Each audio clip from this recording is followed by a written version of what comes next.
এরপরে gender. Gender কি? যে সকল শব্দ দ্বারা কোনো নাউন বা প্রোনাউনের স্ত্রী, পুরুষ বা এদের কোনটি নয় বা অবচেতন পদার্থ বা ক্লিব ইত্যাদিকে বোঝায় তাদেরকে কি বলে? জেন্ডার বলে। তাহলে জেন্ডার আমরা জানি কত প্রকার হইতে পারে? জেন্ডার হইতে পারে ৪ প্রকার। প্রথমত কি? প্রথমত masculine জেন্ডার হইতে পারে। মানে পুরুষ হইতে পারে। তারপরে কি হইতে পারে? ফেমিনিন হইতে পারে বা স্ত্রী হইতে পারে। কেউ কিছু বলছেন? এরপর হইতে পারে কি কমন, আরেকটা হইতে পারে কি নিউট্রাল জেন্ডার। তো এইটা কি? প্রথমত পুরুষ তো পুরুষকেই বোঝাবে। তারপরে নারী বা স্ত্রীলিঙ্গ এটাও কি বোঝাবে? নারী জাতিকে বোঝাবে। এরপরে আছে কি কোনটিই নয় বা দুইটাই বা কোনটিই নয়, কমন জেন্ডার। আরেকটা হইতে হবে ক্লিব লিঙ্গ। সেটা কি? সেটা হচ্ছে আমার কোনো লিঙ্গই না ওটা। ওটা হচ্ছে কি? ওটা হচ্ছে কোনো একটা জড় পদার্থ। যেমন বয়। বয় অবশ্যই ছেলেদেরকে বোঝাবে, তাই না? বয় দিয়ে কি ছেলে মেয়ে দুজনকেই বোঝায়? বোঝায় না। এরপরে গার্ল দিয়ে তো অবশ্যই ছেলে বোঝায় না। তার মানে বয় হচ্ছে পুরুষ, গার্ল হচ্ছে নারী। Masculine, feminine. এরপরে চাইল্ড, চাইল্ড বলেন, বেবি বলেন, আর কি আছে? ইনফ্যান্ট বলেন। এরা কি? এরা হচ্ছে পুরুষ বা মহিলা কোনটাকেই বোঝায় না বা দুইটাকেই বোঝাইতে পারে। ঠিক আছে? এজন্য এদেরকে বলা হয় কি? Common gender. এরপরে কমিটি, বুক এগুলা দ্বারা কি কোনো জীবিত পদার্থকে বোঝাচ্ছে? বোঝাচ্ছে না। তার মানে এইটা কি? এটা হচ্ছে ক্লিব লিঙ্গ। এবার আসি ম্যাসকুলিন আর ফেমিনিনে। যেমন ব্যাচেলর। ব্যাচেলর থেকে এর স্ত্রীলিঙ্গ কি হয়? মেইড বা স্পিনস্টার মানে অবিবাহিত মহিলা। ব্যাচেলর মানে অবিবাহিত পুরুষ আর মেইড আর স্পিনস্টার দুইটা মানে কি অবিবাহিত মহিলা। আম তারপর আরেকটা আছে মেইডেন। বোর, বোর মানে শূকর এবং সেটা পুরুষ শূকরকে বোঝায়। এইটার ফেমিনিন হচ্ছে সো। বাক মানে হরিণ, ডো হরিণী, বুল বা অক্স কাউ। তারপরে কোল্ট ঘোড়ার বাচ্চা। এটার স্ত্রী হচ্ছে কি? ফিলি। ড্রেক পাতিহাঁস, ডাক পাতিহাসি। কিন্তু নরমালি আমরা ডাক বলতে হাসি বুঝি। কিন্তু যদি ওটা কি ডাক বলতে যখন হাঁস বোঝাবে তখন সেটা কোন লিঙ্গ হবে বলেন তো? ডাক বলতে যখন আমরা পুরা হাঁস জাতিকে বোঝাবো, ডাক বলতে যখন আমরা পুরা হাঁস জাতিকে নির্দেশ করব তখন সেটা কি হবে? তখন সেটা হবে উভয়লিঙ্গ। এবং সেটা কোন নাউন হবে? নাউন হবে কোনটা? Common noun. কিন্তু ডাক বলতে কিন্তু মেইনলি হচ্ছে পাতিহাঁস বা স্ত্রীলিঙ্গ বোঝায় এটা মেইনলি। এরপরে ডগ মানে কুকুর, এটা ছেলে কুকুর। এর স্ত্রী হচ্ছে কি? বিচ। তারপরে আর কি আছে? ড্রোন, ড্রোন থেকে বি।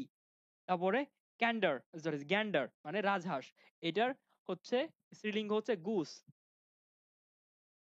তারপরে গুজের মনে হয় আমরা দেখছি নাম্বারের পরিবর্তন দেখছি, তাই না? প্লুরাল সেটা কি হয়? প্লুরাল করলে গুজ থেকে গিজ হয়ে যায়। এরপরে ফক্স থেকে ভিক্সেন, হার্ট থেকে হরিণ থেকে রো হরিণী।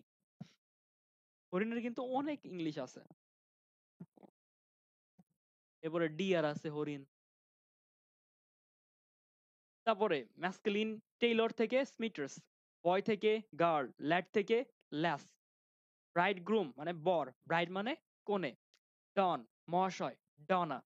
লর্ড, লেডি, মঙ্ক, নান। তারপরে স্ট্যাগ, হিন্ট। এবার উইডোয়ার বিপত্নিক। বিপত্নিক চেনেন আপনারা? যার স্ত্রী মারা যায় তাকে বলা হয় কি? বিপত্নিক, উইডোয়ার। আর এটার স্ত্রীলিঙ্গ হচ্ছে কি? উইডো। হিসেবে আপনার মজা লাগতেছে কেন এত? আপনি কি চান আপনার স্বামী উইডোয়ার হয়ে যাক? Future husband, sorry. এরপর উইজার্ড। উইজার্ড মানে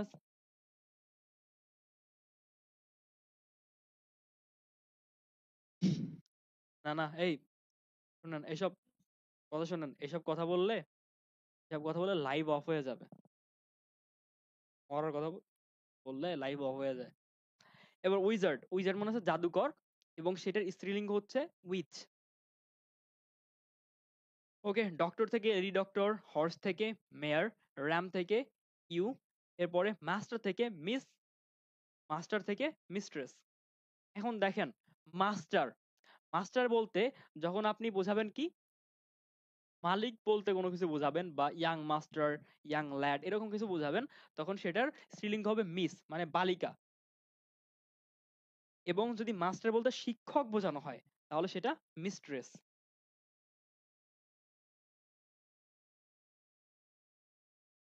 ওকে, এরপরে অথর থেকে অথরেস, পোয়েট থেকে পোয়েট্রেস, এয়ার থেকে এয়ারেস, অ্যাবট থেকে অ্যাবেস, ডিউক থেকে ডিউচেস, এরপরে গড থেকে গডেস।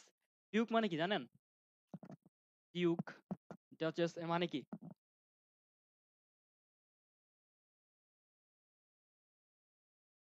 ডিউকের আরো সমর্থক শব্দ আছে, এটা হচ্ছে কাউন্ট, লর্ড। এগুলোর মানে কি বলেন?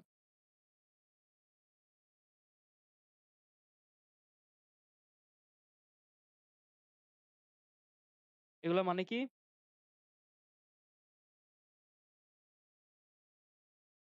ওকে, কাউন্ট, ডিউক, লর্ড তিনটার মানে হচ্ছে জমিদার টাইপের কিছু, ঠিক আছে, ল্যান্ডলর্ড টাইপের কিছু। তাহলে ডিউক থেকে ডাচেস হয়, কিন্তু কাউন্ট থেকে কাউন্ট্রেস হয়, TRESS, কাউন্ট্রেস। আর লর্ড থেকে কি হইতে পারে বলতে পারেন কেউ? খুব সোজা কিন্তু, লর্ড, লর্ড থেকে লেডি। এরপর অ্যাডমিনিস্ট্রেটর, অ্যাডমিনিস্ট্রেট্রিক্স, তারপরে কমেডিয়ান, কমেডিয়েন্সি, এরপরে এক্সিকিউটর, এক্সিকিউট্রিক্স, এরপর প্রোপাইটর, প্রোপাইট্রিক্স। জন থেকে জেইন, তারপরে সাইনর থেকে সাইনোরা বা সাইন, এটা কি সিনোরা মনে হয়। প্রসিকিউটর থেকে প্রসিকিউট্রিক্স। হ্যাঁ, সিনোরা। কি মনে হয় সাইলেন্ট হবে? কি মনে হয় সাইলেন্ট এখানে?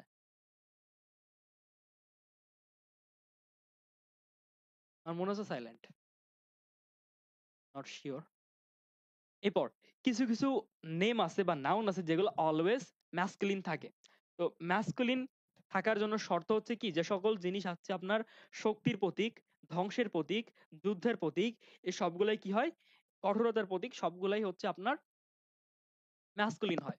যেমন ডেথ, টাইম, জাজ, এরপরে আর কি কি আছে, ফায়ার, হ্যাঁ ফায়ার ফেমিনিন জেন্ডার, কারণ ফায়ার হচ্ছে জীবনের প্রতীক।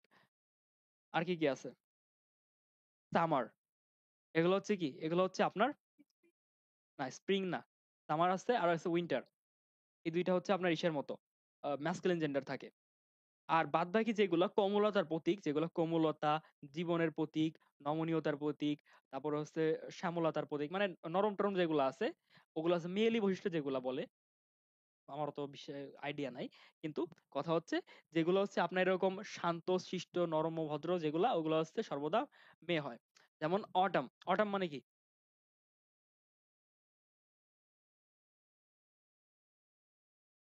অটাম মানে কি? শরৎ, তাই না? তো শরৎ, তারপরে চাঁদ, এরপর আছে কি স্ট্রু, মানে সৌন্দর্যতা, সুচিতা, এগুলো হচ্ছে কি, এগুলো হচ্ছে আমার সর্বদা ফ্যামিনিন থাকে। এরপরে ফায়ারটা দেখলে মনে হয় যে এটা রাগের প্রতীক, এটা মনে হয় ধ্বংসের প্রতীক, কিন্তু না, ফায়ার হচ্ছে সভ্যতার, কি সভ্যতা তৈরি হয়েছে কিন্তু আগুনের মাধ্যমে। তো ফায়ার হচ্ছে একটা লাইফের একটা প্রতীক। ফায়ার, ওয়াটার, আর কি কি আছে, উইন্টার, ওয়াটার, আর কি কি আছে, উইন্টার না, এটা কি বলে, মনসুন। এগুলো হচ্ছে আমার অলওয়েজ ফ্যামিনিন থাকে। কিন্তু আবার অ্যাঙ্গার, তারপরে আছে কি জাস্টিস, এগুলা পুরুষের সাথে যায়। এগুলাকে সর্বদা কি কর, কোনটা?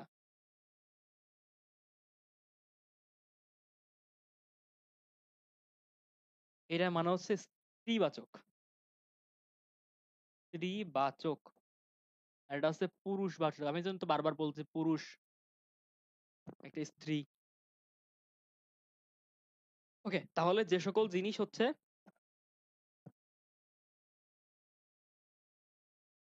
আমি বললাম কি, যেগুলো হচ্ছে শক্ত, অনমনীয়, সেগুলো হচ্ছে পুরুষবাচক।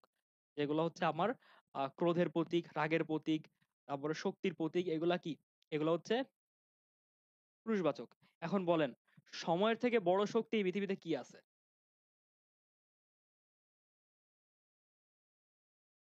সময়ের চেয়ে বড় কোনো শক্তি কি আপনারা এখনো দেখছেন?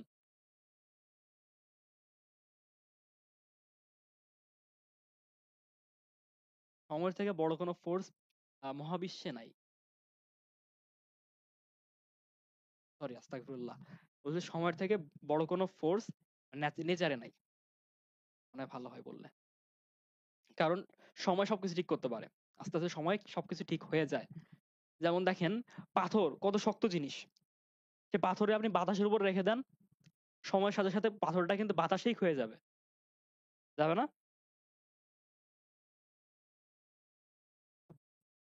এরকম যে সকল জিনিস আপনার শক্তির প্রতীক, তারপরে হচ্ছে ক্রোধের প্রতীক, রাগের প্রতীক, শক্তের প্রতীক, ওগুলা কি? ওগুলা হয় হচ্ছে ম্যাসকুলিন জেন্ডার বা পুরুষবাচক। আর যেগুলো হচ্ছে নমনীয় বা শান্তির প্রতীক, ন্যায়ের প্রতীক, সরি ন্যায় না, শান্তির প্রতীক। এরপর হচ্ছে কি? এরপর হচ্ছে শান্তর প্রতীক। এগুলো হচ্ছে আমার কি? এগুলো হচ্ছে ফেমিনিন জেন্ডার বা স্ত্রীবাচক। এগুলাকে কখনোই পুরুষ করা যায় না। এটা মাথায় রাখেন। এস যুক্ত করেন, ইএস যুক্ত করেন, যাই যুক্ত করেন না কেন, এগুলো কখনোই পুরুষ হবে না। আর এগুলো কখনো নারীবাচক হবে না। এরপর কমন জেন্ডার। পুংবাচক বা স্ত্রীবাচক বা পুরুষবাচক স্ত্রীবাচক উভয়কে যেটা বোঝায় ওইটা হচ্ছে কমন জেন্ডার বা নিউট্রাল জেন্ডার বলে। তো নিউট্রাল জেন্ডার আর নিউটার জেন্ডার কিন্তু আলাদা। নিউট্রাল মানে কমন বা কোনো কিছু মিন করতেছে না। যেমন অরফান। অরফান ছেলেও হইতে পারে, মেয়েও হইতে পারে। অরফান মানে কি? অনাথ। এটা অনাথ হইতে পারে, অনাথাও হইতে পারে। যেহেতু দুইটাই হইতে পারে, সেহেতু এটা কি? এটা একটা কমন জেন্ডার। তারপরে কাফ। কাফ মানে হচ্ছে গরুর শাবক। এই শাবকটা ছেলেও হইতে পারে, মেয়েও হইতে পারে। তারপরে বেবি। ছেলে হইতে পারে, মেয়েও হইতে পারে। মোনার্ক। মোনার্ক মানে কি?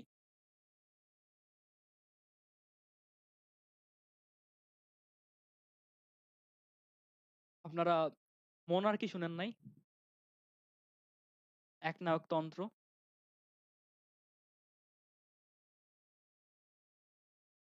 হুম? হ্যাঁ। তো সম্রাট, রাজা তারা হচ্ছে একনায়ক। ওইটা আরেকটা নাম হচ্ছে মোনার্ক। ঠিক আছে? এরপরে স্পাউস। স্পাউস মানে কি?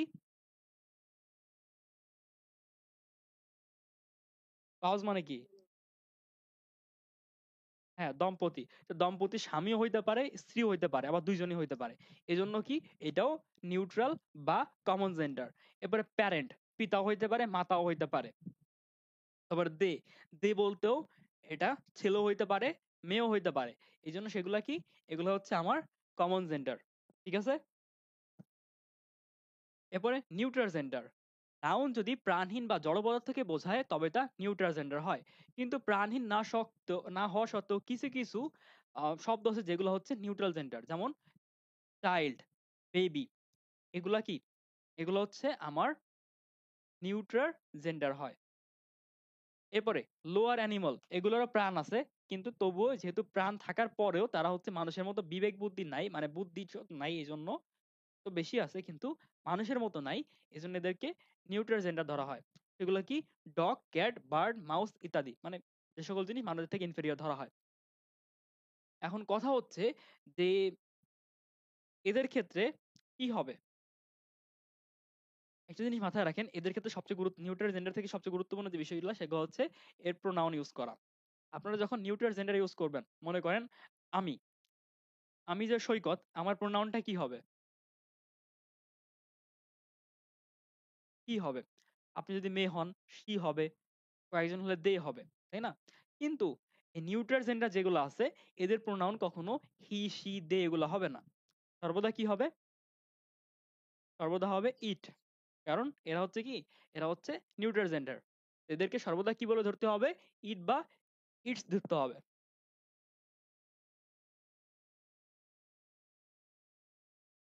ওকে, আর নাই। তো ইংলিশ ক্লাস আজকে এখানেই শেষ। এখন হচ্ছে প্রশ্ন উত্তর সেশন। আর কোনো প্রশ্ন আছে?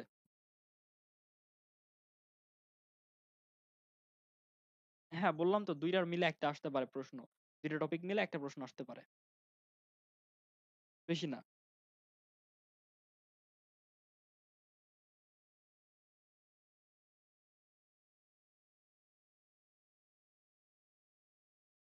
না, প্রশ্নগুলো হয়তো আপনাকে বেশিরভাগ ক্ষেত্রে দেখা যাবে যে সরাসরি প্রশ্ন করতেছে যে নিচের কোনটি নিউটার জেন্ডার, এরকম সোজা প্রশ্ন দিবে না। নিচের কোনটি নিউটার জেন্ডার, তার মধ্যে একটা দিবে হচ্ছে মনে করেন চাইল্ড, একটা দিবে হচ্ছে হচ্ছে বয়, একটা দিবে হচ্ছে আপনার গার্ল। দেখে যাতে মন কনফিউজিং লাগে যে গার্ল আছে বয় আছে, তার মধ্যে যে কোনো একটা হবে। তারপরে আর কি হইতে পারে, আর হইতে পারে কারো একটা নাম দিয়ে দিতে পারে যে কোনটি নিউটার জেন্ডার। এখন বলেন, সরাসরি প্রশ্ন করতে পারে, অথবা আপনার যদি খুব তারা যদি ফ্যান্সি হয়ে থাকে তাহলে আপনার বাক্যটা ধরে উঠা যেতে পারে যে এই যে বাক্যটার নিচে এখানে দাগ দিয়ে বলবে এটা কোন ধরনের জেন্ডার।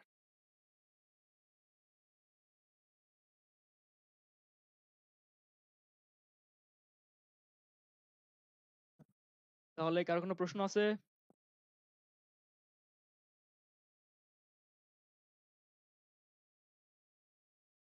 হ্যাঁ, দেশকে সি বলা হয় সেটা রূপক অর্থে। ওইটা ওইটা আপনারা ই পড়ছেন না? আরে ইংলিশ ওটাই কি বলে জানো, পার্সনিফিকেশন পড়ছেন না? দেশ নিউট্রাল জেন্ডার কিন্তু পার্সনিফিকেশনের মাধ্যমে ওখানে হি সি ব্যবহার করা হয়।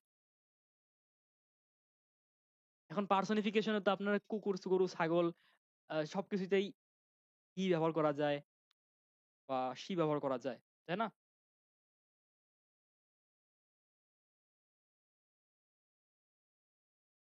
পার্সনিফিকেশন সম্পর্কে সবাই জানেন যে যে কোনো প্রাণহীন বস্তুকে আমরা যখন কল্পনা করি মানুষের সমকক্ষ কিছু হিসাবে, তখন সেটা কি হয়, তখন সেটা মানুষের মতো করে বৈশিষ্ট্য লাভ করে। যেমন আমরা যদি বলি death lays its icy hands on many kings. এখন দেখেন, মৃত্যুর কি হাত আছে মানুষের মতো?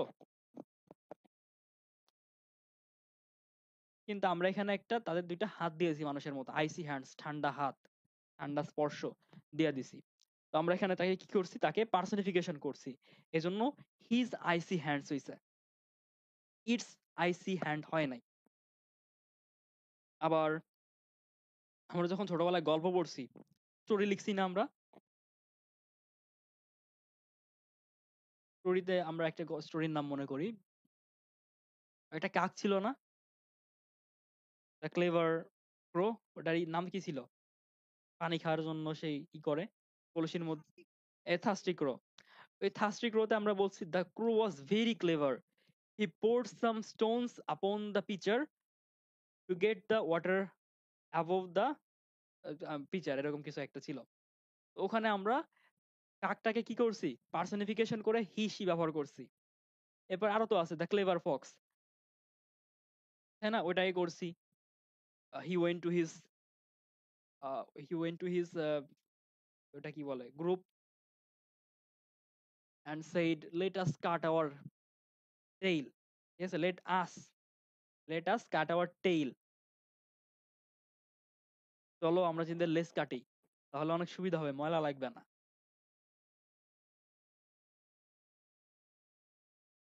ওকে, তাহলে আমরা কি এখন কি করতে পারি? রাজশাহীর প্রশ্ন বাংলাদেশ ইতিহাসের সব থেকে সহজ প্রশ্ন করে রাজশাহী অ্যাডমিশন টেস্টে।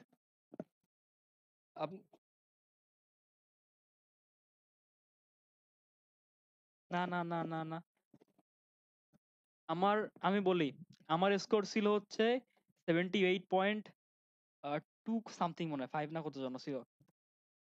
আমার সিরিয়াল ছিল 181, 181। আমি কি ল পাইছি? আমি ল পালে খুলনা আসতাম, ওটা মনে হয়।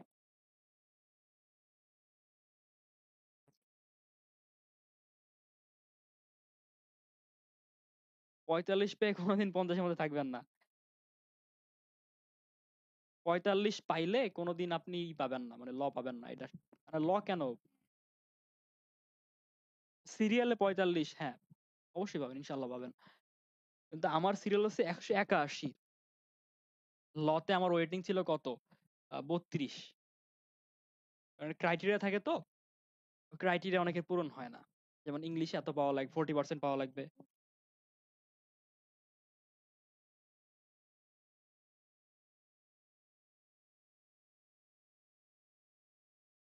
অবশ্যই রাজশাহীতে, আনডাউটেডলি, অবশ্যই। কারণ খুলনায় ভালো বলতেছি না কেন, ওই হিসাবে না। খুলনায় ভালো বলতেছি না কয়েকটা কারণে। প্রথমত খুলনার লটা হচ্ছে অনেক নতুন। রাজশাহী ল চালু হয়েছে কত সালে? 1968 সালে ল চালু হয়েছে মনে হয়। হুম? কিন্তু খুলনায় চালু হয়েছে কত সালে? খুলনায় চালু হয়েছে 2017 সালে।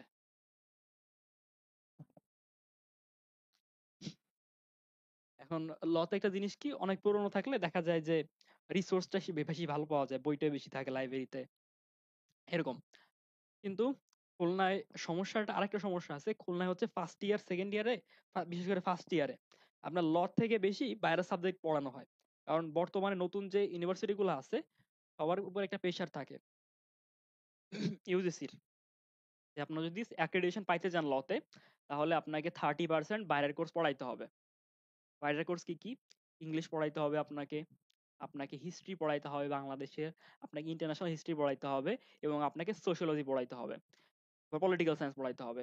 এখন কিছু কিছু জিনিস আছে যেমন সোশিওলজি, পলিটিক্যাল সায়েন্স, এগুলো সায়েন্স, মানে এগুলো লর সাথে খুব বেশি রিলেটেড, খুব অনেক রিলেটেড। এগুলো ছাড়া লতে চলা সম্ভব না। কিন্তু দেখা যায় পুরাতন ইউনিভার্সিটি গুলো এগুলো খুব একটা করায় না, কিন্তু আমাদের এগুলো করতে হয়। এই জন্য দেখা যায় যে আমাদের প্রথম দিকে প্রেশার থাকে না। ফার্স্ট ইয়ার সেকেন্ড ইয়ার আমাদের অত বেশি প্রেশার থাকে না।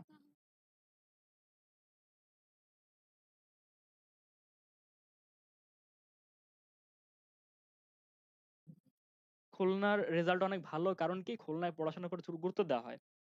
আপনি যদি একদিন রেজাল্ট খারাপ করেন, টিচার ডাকবে আপনাকে যে আপনার সমস্যা কি আমাকে বলেন, আমাকে জানান, আমরা চেষ্টা করবো আপনাকে সাহায্য করার। ঠিক আছে? খুলনায় হচ্ছে পড়াশোনার উপর থাকতে হবে আপনার। এখন খুলনা হচ্ছে, মনে করেন এই যে আমার কালকে একটা পরীক্ষা আছে, পরশু একটা পরীক্ষা আছে, রবিবার একটা পরীক্ষা আছে, আমি আগের দিন একটা দিয়ে আসছি। এরকম ঘন ঘন পরীক্ষা থাকলে আপনার এমন মানে একটা কথা কি, ইউনিভার্সিটিতে পড়তে হয় কখন? পরীক্ষার আগের রাতে। কিন্তু খুলনা ইউনিভার্সিটিতে সব দিনই পরীক্ষা থাকে সপ্তাহে। ঠিক আছে? তো এই করতে করতে পড়া হয়ে যায় সবকিছু। বলেন। হ্যাঁ, বলেন।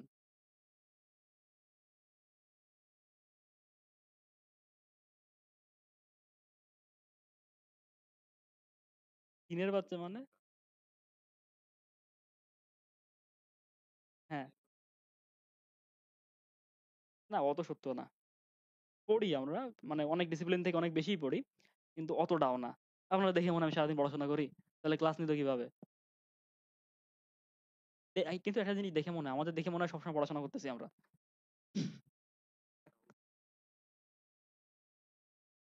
কাহিনী কি, খুলনা ইউনিভার্সিটি যে ডিসিপ্লিনে আপনি পড়েন, খুলনা ইউনিভার্সিটি যে ডিসিপ্লিনেই পড়েন, আপনার পড়াশোনা করতেই হবে। ঠিক আছে? আপনি বাংলা পড়েন, আমি দেখছি শুধুমাত্র আইআর এ পড়াশোনা কম, এছাড়া সব জায়গায় পড়াশোনা বেশি। হ্যাঁ, বলেন।